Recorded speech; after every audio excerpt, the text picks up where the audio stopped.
Now, this is a fictional account of an assisted suicide trip to Switzerland. You will feel drowsy and fall asleep within 4 to 5 minutes. Then you slip into deep unconsciousness.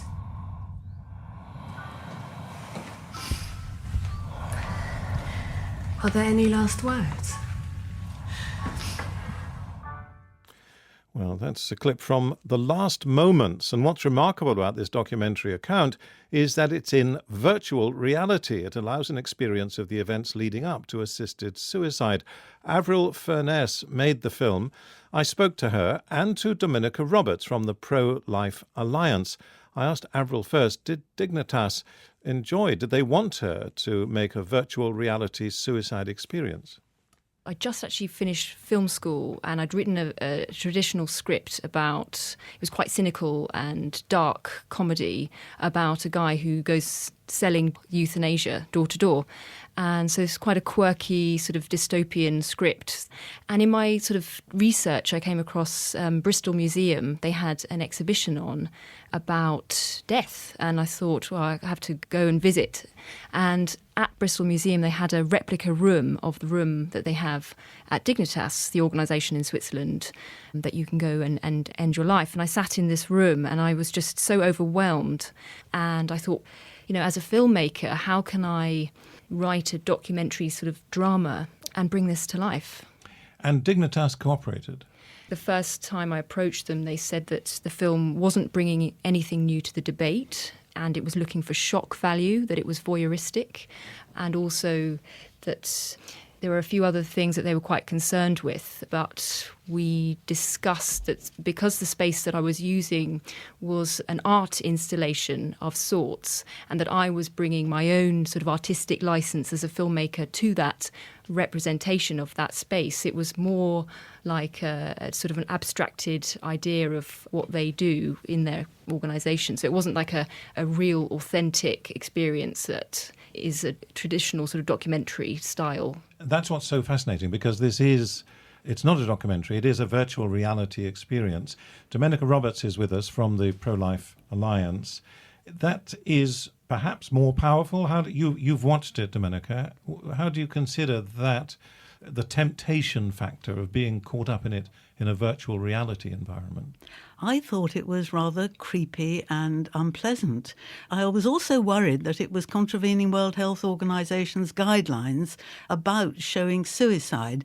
I absolutely believe that Avril didn't set out to advertise suicide in any way, but I understand the Dignitas people asked, might they use it as an advertisement? And I think that's how it comes across. Avril, I'll ask you to respond to that in a moment, but before that, what is the power of VR as opposed to a documentary on a two-dimensional screen? It puts you squarely in the shoes of someone experiencing a situation that perhaps they would never even consider themselves being in. And it is incredibly emotive. It actually physically grips you. Are you in favour of euthanasia? I'm incredibly neutral on this viewpoint. The film that I made was really set out to open up a debate and a conversation. And in the film, there's an interactive element, so you can choose. The question is, death, is it your right to choose? And so I really wanted to empower my viewer to really think about that themselves and to make a decision based on their own thoughts and feelings.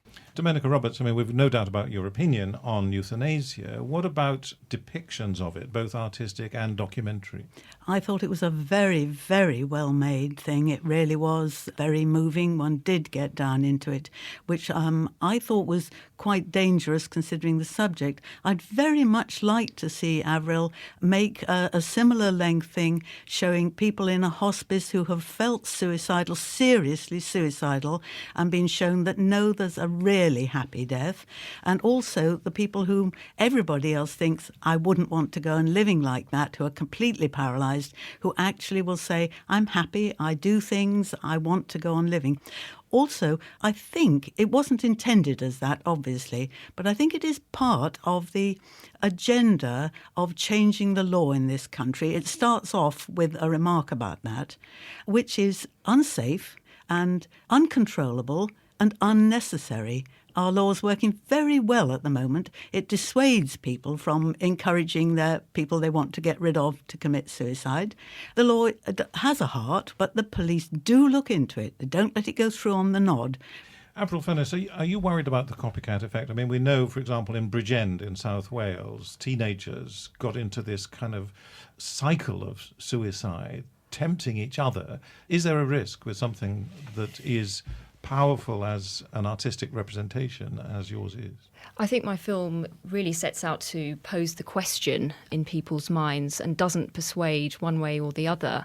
It doesn't encourage people, and if it did encourage people to go to Dignitas, there'd be quite a long period of time between them actually making that decision and the final act. And Dominica, everybody knows it exists now. It's not tempting in that sense, is it? People know if they want to, they can do it, go to Switzerland. But people have always known they could commit suicide themselves. I believe 12 people every day kill themselves in this country.